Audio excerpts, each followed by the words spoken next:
dipaparin kesehatan ku Gusti. Amin ya rabbal alamin. Bismillahirrahmanirrahim. Nu dipihormat bidang pangajian anu mulia, Bapak kalih Ibu guru pangaping anu kusim kuring dipika hormat. Sareng kanca mitra sadaya nu dipika reus sareng dipika dedeh. Puji sirang syukur kahatur ka Allah nu Rabbun Ghafur. Rehna dina waktos akhirna urang sadayana masih dipaparin kanikmatan yuswa tur kasehatan lahir sinareng batin. Utamina nikmat iman sareng Islam. Shalawat miwah salam mugia salamina dikucurkeun ka junjungan urang Kangjeng Nabi Muhammad sallallahu alaihi wasallam. Ka kulawargina, para sahabatna, kalebet ka urang sadayana salaku umatna anu satia sapuhu kana ajaran-ajaranna. Amin ya rabbal alamin. Bapak miwah Ibu girang pangajian nu kusim kuring dipihormat sareng hadirin sadayana, dina kasempatan ieu sim kuring bade nyangkeun sakedik perkawis sajarah Tatar Sunda. Manuk dadali, manuk panggagahna, perlambang sakti Indonesia Jaya.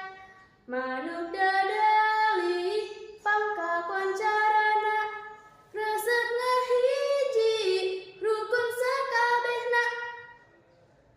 Hadirin anu dipihormat, eta sanes saukur kawih, tapi oge mangrupa lambang yen urang Sunda miboga jiwa anu gagah, kuat, sareng ngajunjung luhur harga diri. Hadirin sadaya anu dipika hormat, upami urang nyawang langkung jero kana sajarahna. Tatar Sunda parantos aya di zaman baheula pisan. Dina catatan sajarah, salah sahiji karajaan panghubulna di wewengkon ieu nyaeta Karajaan Tarumanagara anu ngadeg kira-kira abad ke-4 Masehi. Karajaan ieu dipimpin ku raja anu kawentar nyaeta Prabu Purnawarman anu kasoh wijaksana sarta merhatikeun karaharjaan rahayatna. Bukti ayana karajaan ieu tiasa kapendak dina prasasti-prasasti. Sapertos prasasti Ciaruteun anu ngagambarkeun tapak suku Raja Minangka lambang kakawasaan. Saterasna, sajarah Tatar Sunda diteraskeun ku ayana Karajaan Sunda anu pusatna di Pakuan Pajajaran. Karajaan ieu ngahontal mangsa kajayaan dina pamarentahan Prabu Siliwangi anu dipika wanoh minangka raja anu adil, wijaksana, sarta dipika resep ku rahayatna. Dina mangsa ieu, kahirupan sosial, budaya, sareng ekonomi masyarakat Sunda mekar kalayan hade. Ajen inajen kahirupan sapertos silih asah, silih asih, sareng silih asuh beuki ngakar dina kahirupan masyarakat. Nanging sajalan sejang lumangsungna lan zaman, Karajaan Sunda oge ngalaman runtuh. Utamina nalika datangna pangaruh ti luar. Sapertos sumebarna agama Islam di Tatar Sunda. Proses ieu henteu salawasna ngabalukarkeun konflik, tapi oge mawa parobahan dina sistem kapercayaan sareng budaya masyarakat. Sumebarna Islam di Tatar Sunda dipangaruhan ku para wali sareng tokoh agama anu nyebarkeun ajaran kalayan cara anu damai tur wijaksana. Saatos eta, Tatar Sunda lebet kana mangsa penjajahan ku bangsa Eropa. Dimimitian ku detangna Portugis teras Walanda. Dina mangsa penjajahan Walanda, rahayat Sunda ngalaman rupa-rupa kasusah. Nanging oge mucunghu semangat pajuangan pikeun ngahontal kamerdekaan.